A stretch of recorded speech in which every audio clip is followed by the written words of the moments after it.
कहानी की शुरुआत होती है इयन नाम के लड़के से जो एक बैंक में चेक लेकर कुछ पैसे निकालने गया। उसने कैशियर के बताए कागजों पर साइन किए और पैसे लेकर निकल गया, पर उसके जाते ही कैशियर की सिट्टी बिट्टी गुम हो गई क्योंकि उसने देखा कि वो चेक तो नकली था और उसमें लिखा था कि वो बैंक लूटने के लिए माफी चाहता है। फिर हम देखते हैं कि इससे कुछ दिन पहले इयन और उसके पिता विसेंटे एक दुकान में कुछ खरीदने गए। विसेंटे अंदर गया और इयन बाहर ही उसका इंतजार कर रहा था। इधर दुकान में विसेंटे ने कुछ शराब की बॉटल्स अपनी जैकेट में छुपा ली और इयन को इशारा कर दिया। तभी इयन ने बाहर से ही अपनी जादुई शक्तियों से ऐसा माया जाल बनाया जिससे दुकानदार को चोरी का पता ही नहीं चला। आखिरकार उनका प्लान कामयाब रहा और विसेंटे चुपचाप दुकान से बाहर आ गया। उसने इयन से कहा कि मैं गाड़ी लेने जा रहा हूँ, तब तक अपना ध्यान मत भटकने देना। और इयन ने भी माया जाल बनाए रखा, पर अचानक वहाँ कुछ लड़कियां आ गई जिससे इयन का ध्यान भटक गया और उसका ये जादू टूट गया।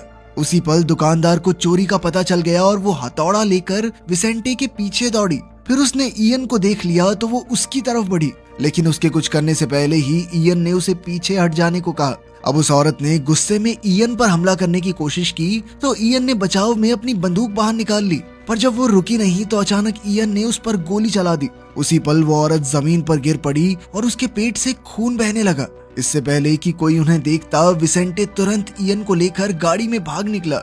उनके जाते ही एक पुलिस वाला वहां आया और उसने देखा कि वो औरत सड़क पर लेटकर दर्द में करहा रही थी, मगर सच तो ये था कि उसे गोली लगी ही नहीं थी, बल्कि बंदूक और खून भी इयन का बनाया एक दूसरा माया जाल था। खैर, इसके बावजूद उस औरत ने पुलिस को चोरी के जुर्म में विसेंटे का पीछा करने को कहा और जल्द ही पुलिस उनके पीछे पड़ गई।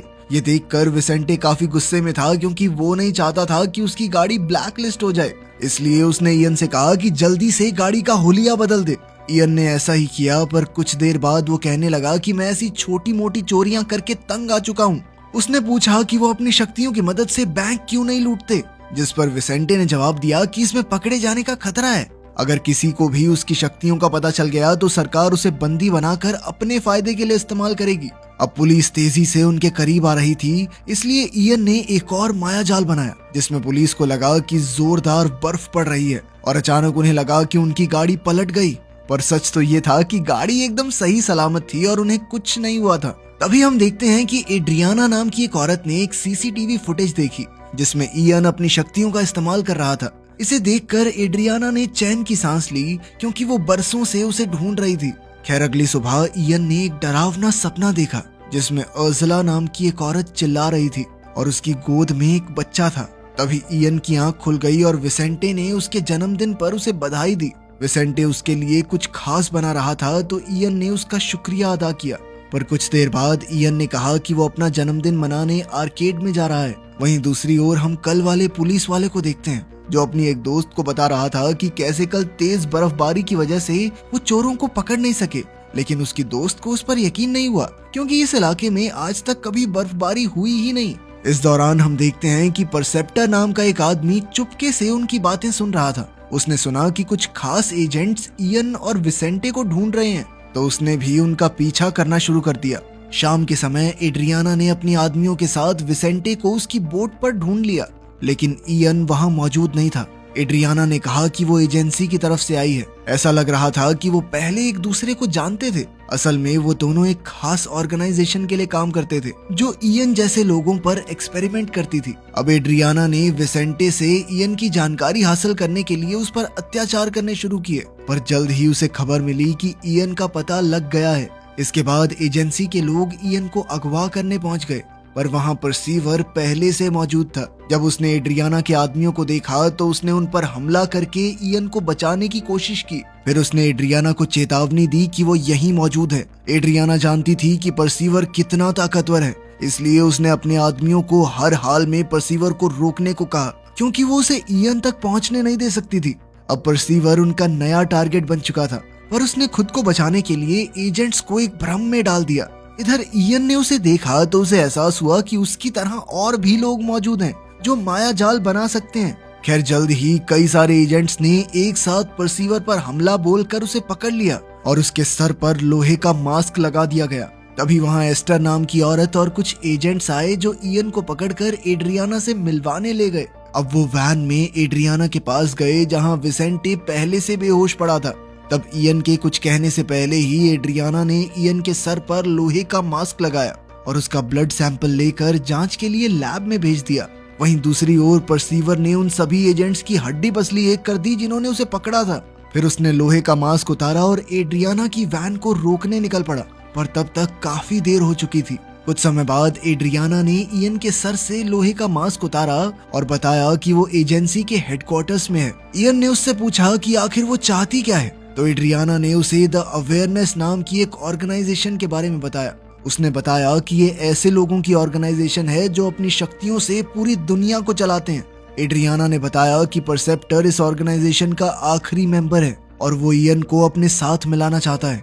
अब एड्रियाना चाहती थी कि इयन उसे वो फॉर्मूला बताए जिससे उसे ये शक्तियां मिली हैं। असल में इसके जरिए वो परसेप्टर को मारने का तरीका ढूंढना चाहती थी। तब इयन को एहसास हुआ कि यहाँ उस पर चूहों की तरह सिर्फ एक्सपेरिमेंट्स किए जाएंगे, तो उसने कहा कि वो अपने पिता के साथ यहाँ से जाना चाहता है। पर एड्रियाना ने कहा कि अपने पिता को देखना चाहते हो तो जैसा मैं कहती हूँ वैसा करो। एड्रियाना ने उसे एक खास तरह का माया जाल बनाने को कहा। इयन ने वैसा ही किया, पर एड्रियाना कहने लगी कि काम पूरा नहीं हुआ है। इस पर इयन कहने लगा कि जब तक मैं अपने बाप को नहीं देख लेता, इससे ज्यादा कुछ नहीं करने वाला मैं तुम्हारे लिए। आखिरकार एड्रियाना इयन को विसेंटे के पास ले गई और तब इयन को एहसास हुआ कि एड्रियाना और विसेंटे तो पहले से एक दूसरे को जानते थे। इयन ने उनसे पूछा कि वो कैसे मिले, जिस पर एड्रियाना ने कहा कि उसे खुद पता चल जाएगा। एड्रियाना ने इयन से कहा कि वो विसेंटे के दिमाग में घुसकर उसकी यादों से सच का पता लगा सकता है। ये सुनकर विसेंटे ने इयन को ऐसा करने से सख्त मना कर दिया, मगर इयन ने उसकी बात नहीं सुनी। तब एड्रियाना ने इयन को अर्ज़ला की तस्वीर दिखाई और उसे विसेंटे के दिमाग में जाकर देखने को कहा कि अर्ज़ला कौन है। विसेंटे ने उसे बहुत बार रोका, लेकिन इयन फिर भी उसकी यादों में गया, जहां उसे पता चला कि विसेंटे एड्रियाना के साथ कई साल पहले काम करता था। और एक दिन विसेंटे ने अर्ज़ला नाम की उस औरत के बच्चे को चुरा लिया और वहां से भाग निकला। तभी अचानक इयन उसकी यादों से बाहर आ गया और एड्रियाना ने उससे पूछा कि उसने क्या देखा। इयन ने उसे उस बच्चे के बारे में बताया जो विसेंटे ने चुराया था। तब जाकर इयन को एहसास हुआ कि वो बच्चा कोई और नहीं बल्कि वो खुद है, यानी विसेंटे उसका असली बाप नहीं है और वो औरत अर्ज़ला जो उसके सपने में आई थी वो ही उसकी माँ है।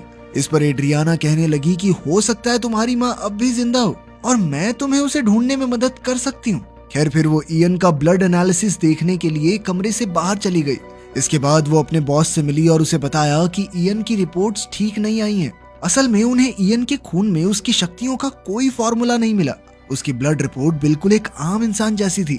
उसके बॉस को भी ये बात कुछ समझ सी नहीं आई। तो एड्रियाना ने कहा कि इसका सिर्फ एक ही मतलब है कि इयन को ये शक्तियां अपने माँ बाप से मिली हैं और वो इनके साथ ही पैदा हुआ था। उसके बॉस को कुछ समझ नहीं आया, तो एड्रियाना ने बताया कि अर्ज़ला और इयन के पिता दोनों के शरीर में वो फॉर्मूला मौजूद था। अब बॉस ने एड्रियाना से कहा कि इससे पहले इयन बेहद ताकतवर हो जाए उन्हें उसे खत्म करना होगा, लेकिन एड्रियाना का कहना था कि वो म्यूल के खिलाफ लड़ने में उनके काम आ सकता है। फिर अगले दिन एस्टर नाम की औरत इयन से मिलने पहुंची और यहाँ से भागने में उसकी मदद करने का ऑफर दिया। अब इयन उसके साथ चल पड़ा तो एस्टर ने रास्ते में आने वाले सभी गार्ड्स को चुटकियों में हरा दिया। मगर जब वो निकलने वाले थे तो इयन ने कहा कि उसे विसेंटे को अपने साथ ले जाना होगा। इसी दौरान परसेप्टर भी बिल्डिंग में घुस आया और जब एड्रियाना ने देखा कि इयन अपने कमरे में नहीं है तो उसने एजेंट्स को तुरंत उसके पीछे भेज दिया। मगर रास्ते में ही परसेप्टर ने सभी एजेंट्स को मौत के घाट उतार दिया। उधर इयन एस्टर और विसेंटे के साथ गाड़ी में भाग निकला, लेकिन परसेप्टर ने उनकी गाड़ी के टायर पंचर कर दिए थे। बदकिस्मती से इसी वजह से उनका एक्सीडेंट हो गया। पर इससे पहले कि परसेप्टर वहां पहुंचता, इयन ने एक माया जाल बनाया जिससे उनकी गाड़ी गायब हो गई। आखिरकार उनका प्लान कामयाब रहा क्योंकि परसेप्टर कुछ ही समय में वहां से चला गया। इसके बाद वो सब रात गुजारने एक होटल में पहुंचे। फिर अगली सुबह इयन ने एस्टर से पूछा कि वो उसकी मदद क्यों कर रही है, तो एस्टर ने कहा कि मैं बस अपनी जिंदगी में कुछ सही करना चाहती हूँ। तब इयन को एहसास हुआ कि एस्टर अवेयरनेस ऑर्गेनाइजेशन के लिए ही काम करती है। खैर, बाद में हम देखते हैं कि विसेंटे शराब के नशे में धुत पड़ा था, तो एस्टर ने इयन पर इल्जाम लगाया क्योंकि वही विसेंटे को साथ लाया था। तो एस्टर इयन को डांटने लगी कि तुम्हारी वजह से हम इस शराबी को साथ लाए हैं, इसका ध्यान तो रख ही सकते थे। लेकिन इयन कहने लगा कि वो विसेंटे को अपने साथ इसलिए लाया है क्योंकि वो अपनी जिंदगी का पूरा सच जानना चाहता है। इस पर एस्टर ने इयन को एक बार फिर विसेंटे के दिमाग में झांकने की सलाह दी। इस बार जब इयन ने ऐसा किया तो उसने देखा कि विसेंटे एड्रियाना से बात कर रहा था कि वो किसी को कोमिंस्की नाम के साइंटिस्ट से मिलने के लिए पोलैंड भेजेंगे। बाद में जब इयन उसके दिमाग से बाहर आया तो एस्टर ने उससे पूछा कि उसने क्या देखा, मगर इयन ने कोई जवाब नहीं दिया। फिर कुछ देर बाद उसने अपनी शक्तियों से कैशियर को धोखा देकर कुछ पैसे चुरा लिए। जल्द ही पुलिस ने उसका पीछा किया, मगर खुशकिस्मती से वो सही सलामत वापस लौट आया। अब इयर और एस्टर अपनी लूट की खुशियां मना रहे थे कि तभी उन्हें एहसास हुआ कि विंसेंटे घर पर नहीं था। एस्टर ने कहा कि वो जरूर बार में होगा। कुछ देर बाद जब एस्टर बाथरूम में थी तो इयन ने खिड़की से देखा कि परसेप्टर वहां आ गया था। अब उसने तुरंत ऐसा मायाजाल बनाया जिससे पूरा कमरा खाली लगे। इसके बाद जब परसेप्टर अंदर आया तो उसे कोई दिखाई नहीं दिया, पर जैसे ही उसने शीशे से कपड़ा हटाया तो सच सामने आ गया, क्योंकि शीशे पर जादू नहीं चलता था। अब इयन ने उस पर हमला कर दिया और उन दोनों में लड़ाई छिड़ गई। इसी दौरान परसेप्टर ने उसे समझाने की कोशिश की कि वो दोनों एक ही साइड पर हैं, लेकिन इयन कुछ सुनने को तैयार ही नहीं था। कुछ ही पलों में परसेप्टर ने इयन को एक दीवार पर जकड़ दिया। तभी उसने एस्टर को भी देख लिया जो बाथरूम में छुपी हुई थी। इसके बाद परसेप्टर ने इयन के दिमाग में जाकर पता लगाया कि उसे सभी जवाब पाने के लिए पोलैंड जाकर साइंटिस्ट कोमिस्की को ढूंढना होगा। तब इयन बेहोश हो गया और परसेप्टर वहां से चला गया। कुछ देर बाद जब उसकी आंख खुली तो विंसेंटे वापस आ गया था और उसने इयन को बहुत डांटा, क्योंकि बैंक में चोरी की खबर हर जगह फैल गई थी। मगर अब इयन को उसकी किसी बात से फर्क नहीं पड़ता था। उसने विंसेंटे से कहा कि मुझे बेटा बुलाने की कोई जरूरत नहीं है। ये सुनकर विंसेंटे को काफी गहरा सदमा लगा और उसने कहा कि मैंने जो कुछ भी किया तुम्हारे लिए किया था। लेकिन इयन ने उसकी बात नहीं सुनी और कहने लगा कि कामिंस्की को ढूंढने पोलैंड जा रहा हूं मैं।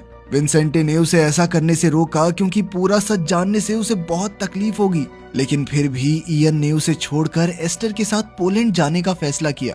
उधर एड्रियाना के एजेंट्स ने उसे खबर दी कि इयन ने पोलैंड की टिकट्स खरीदी हैं। एड्रियाना को एहसास हुआ कि ऐसे तो इयन को सब सच पता चल जाएगा, इसलिए उसने अपने एजेंट्स को पोलैंड में इयन का इंतजार करने को कहा। मगर बदकिस्मती से परसेप्टर पहले ही पोलैंड पहुंच चुका था और उसने एजेंट्स का पूरी तरह सफाया कर दिया। फिर इयन और एस्टर पोलैंड में कामिंस्की के घर पहुंचे, मगर वहां कोई भी नहीं था। कुछ ही देर में इयन ने एक कमरा देखा जो बिल्कुल वैसा ही था जैसा उसके सपनों में दिखाई देता था। कुछ देर वहां घूमने पर उसे एक नकली दीवार मिली, जिसे तोड़ने पर वो एक खुफिया कमरे में पहुंचे जहां अर्जुला ने अपनी डायरियां छुपाई थी, जिन्हें पढ़ने के बाद ये खुलासा हुआ कि अर्जुला के पिता डॉक्टर किमिंस्की ही हैं। उधर एड्रियाना फिर से विंसेंटे से मिली और उससे पूछा कि अब वो इयन के साथ क्यों नहीं है। विंसेंटे ने कहा कि इयन अकेला जाना चाहता था तो उसे जाने दिया मैंने। तुम पागल हो क्या? इयन के ऊपर कितना खतरा मंडरा रहा है पता भी है तुम्हें? वो परसेप्टर कभी भी उसे मार सकता है। ये सुनकर इयन को एहसास हुआ कि उसे अपने पिता होने का फर्ज निभाना चाहिए। वहीं दूसरी ओर इयन जब खुफिया कमरे से बाहर आया तो उसने देखा कि एस्टर परसेप्टर को भी अपने साथ अंदर ले आई थी। एस्टर ने कहा कि परसेप्टर तुम्हारे सारे सवालों का जवाब दे देगा, पर इयन ने उसकी एक ना सुनी और बंदूक निकाल ली। लेकिन परसेप्टर डरा नहीं और उसने अपनी कहानी बताई। उसने कहा कि वो इयन का असली बाप है। ये बात सुनकर इयन हक्का बक्का रह गया। कई साल पहले कोल्ड वॉर के समय डॉक्टर किमिंस्की ने ये फॉर्मूला बनाया था ताकि दुश्मनों के दिमाग को पढ़ा जा सके, और उसने ये ताकत अपनी बेटी और परसेप्टर को भी दे दी। पर जब युद्ध खत्म हुआ तो सरकार ने ऐसी ताकत वाले लोगों को खत्म करने का फैसला किया, पर फिर म्यूल नाम के एक आदमी ने पूरी सरकार को अपने काबू में करके हरा दिया। आखिरकार म्यूल ने बाकी सबके साथ मिलकर अवेयरनेस नाम का ग्रुप बनाया और वो सब अपनी शक्तियां छुपाकर आम जिंदगी जीने लगे। इसी के बाद इयन का जन्म हुआ। इससे पहले कि इयन कुछ कह पाता, अचानक एड्रियाना के एजेंट्स ने वहां हमला कर दिया। जैसे ही परसेप्टर ने ये देखा तो उसने तुरंत इयन से कहा कि जल्दी यहाँ से निकल जाओ और मेरे स्पेन वाले घर में जाना, वहाँ तुम्हें सभी सवालों के जवाब मिल जाएंगे। इयन कहने लगा कि मुझे घर का पता तो मालूम ही नहीं है, लेकिन एस्टर को एड्रेस पता था। इसके बाद परसेप्टर ने डट कर एजेंट्स का सामना किया और उधर इयन एस्टर के साथ भाग निकला। आखिरकार परसेप्टर पकड़ा गया और एड्रियाना के एजेंट्स उसे एड्रियाना की लैब में ले गए, जहां उसका ब्लड सैंपल लिया गया। आखिरकार एड्रियाना परसेप्टर के सामने आई और उसे म्यूल कहकर पुकारा। एड्रियाना ने कहा कि वो उसके खून से शक्तियों का फॉर्मूला निकाल कर उसे बर्बाद कर देगी, पर जल्द ही उसे एहसास हुआ कि परसेप्टर के खून से फॉर्मूला नहीं निकाला जा सकता, क्योंकि फॉर्मूला पूरी तरह उसके खून से जुड़कर एक हो चुका था। फिर एड्रियाना ने अपने बॉस से कहा कि अब इयन ही उनकी आखिरी उम्मीद है। उधर जब परसेप्टर अकेला था तो उसने रोबोट की आंखों में देखा और उसके कंट्रोलर का दिमाग अपने कब्जे में कर लिया। इसका मतलब ये था कि परसेप्टर के पास लोगों को काबू करने की भी शक्ति थी। इस तरह उसने खुद को आजाद किया और फिर अपनी शक्तियों से वहां मौजूद सभी एजेंट्स को मार कर भाग गया। वहीं दूसरी ओर जब इयन और एस्टर परसेप्टर के घर पहुंचे तो इयन ने देखा कि उसकी मां अब भी जिंदा थी, लेकिन एक्सपेरिमेंट्स की वजह से उनकी हालत मुर्दों जैसी हो गई थी। इयन अपनी मां के दिमाग में गया तो उसे परसेप्टर दिखाई दिया और उसने कहा कि उसे दुख है कि इयन को अपनी मां को इस हालत में देखना पड़ रहा है। खैर फिर परसेप्टर ने कहा कि इयन अर्ज़ला की याददाश्त के जरिए उससे बात कर सकता है। जैसे ही इयन अर्ज़ला के दिमाग में घुसा तो उसने एक जवान अर्ज़ला को देखा जो अपने छोटे से बेटे के साथ खेल रही थी। उसी समय परसेप्टर ने इयन को दिखाया कि कैसे एड्रियाना के लोगों ने उसकी मां पर अत्याचार किए। तब उसकी मां ने फॉर्मूले की सभी कॉपीज को तबाह कर दिया और असली फॉर्मूले को एक याद बनाकर इयन के दिमाग में भर दिया। अब परसेप्टर ने इयन से ये फॉर्मूला मांगा पर इयन ने कोई जवाब नहीं दिया। इयन को एहसास हो गया कि उसकी मां ने ये फॉर्मूला सिर्फ उसे इसलिए दिया ताकि ये किसी और के हाथ ना लग सके। अब परसेप्टर का पारा चढ़ गया और उसने जबरदस्ती इयन से फॉर्मूला लेने की कोशिश की, पर जैसे ही वो इयन की ओर बढ़ा तो एक अदृश्य दीवार ने उसे रोक लिया। कुछ ही पलों में वो असलियत में लौट आए और इयन को एहसास हुआ कि उसकी मां ने सिर्फ उस फॉर्मूले को बचाए रखने के लिए कितने दर्द सहे थे। उसी वक्त एड्रियाना और उसके एजेंट्स कमरे में घुस आए पर इयन बहुत गुस्से में था और उसने सब पर हमला कर दिया। अब उसकी भी तीसरी शक्ति जागृत हो गई थी, जिससे उसने एड्रियाना और उसके एजेंट्स का दिमाग काबू करके उनसे अपने ही सर पर बंदूक तनवा दी। एड्रियाना ने उससे रुकने की भीख मांगी, पर तभी परसेप्टर ने वहां आकर इयन से कहा कि उसे इन सबको मार देना चाहिए क्योंकि इन्होंने उसकी मां पर इतने जुल्म ढाए थे।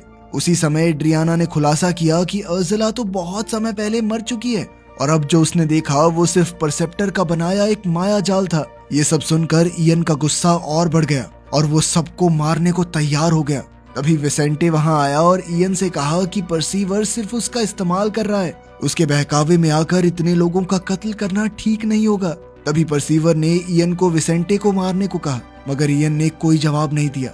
अब इयन ने विसेंटे को वहां से जाने को कहा, पर विसेंटे वहीं रुका और कहने लगा कि तुम्हें ऐसा कुछ नहीं करना है जिससे बाद में पछतावा हो। तब इयन ने कहा कि वो एड्रियाना और उसकी ऑर्गेनाइजेशन से बदला लेना चाहता है क्योंकि उन्होंने उसकी मां पर अत्याचार करके उसकी ये हालत कर दी थी। मगर अचानक परसेप्टर ने विसेंटे को गोली मार दी और तभी इयन का जादू टूट गया, जिससे एड्रियाना और उसके एजेंट्स आजाद हो गए। फिर परसेप्टर एस्टर को लेकर भाग गया। इयन ने विसेंटे को संभाला तो विसेंटे ने उसे अपने दिमाग में जाने को कहा। इयन ऐसा नहीं करना चाहता था क्योंकि विसेंटे की हालत ठीक नहीं थी, पर फिर भी विसेंटे ने किसी तरह उसे मना लिया। फिर इयन ने देखा कि असल में किमिंस्की इयन पर एक्सपेरिमेंट करना चाहता था, इसलिए उसकी मां ने ही इयन की जान बचाने के लिए उसे विसेंटे के हवाले किया था। विसेंटे ने पूरी जिंदगी इयन की रक्षा करने में लगा दी। ये देखकर इयन फूट फूट कर रोने लगा। आखिरकार विसेंटे की मौत हो गई और अब इयन ने गुस्से में बंदूक उठाई और परसेप्टर को ढूंढने निकल पड़ा। परसेप्टर पास की ही एक बिल्डिंग में एक पार्टी में छुपा हुआ था। अब इयन एस्टर की आवाज का पीछा करके वहां पहुंच गया और अपनी शक्तियों से सभी लोगों को नीचे गिरा दिया। तभी परसेप्टर ने लोगों पर कब्जा करके इयन पर हमला बोल दिया, मगर इयन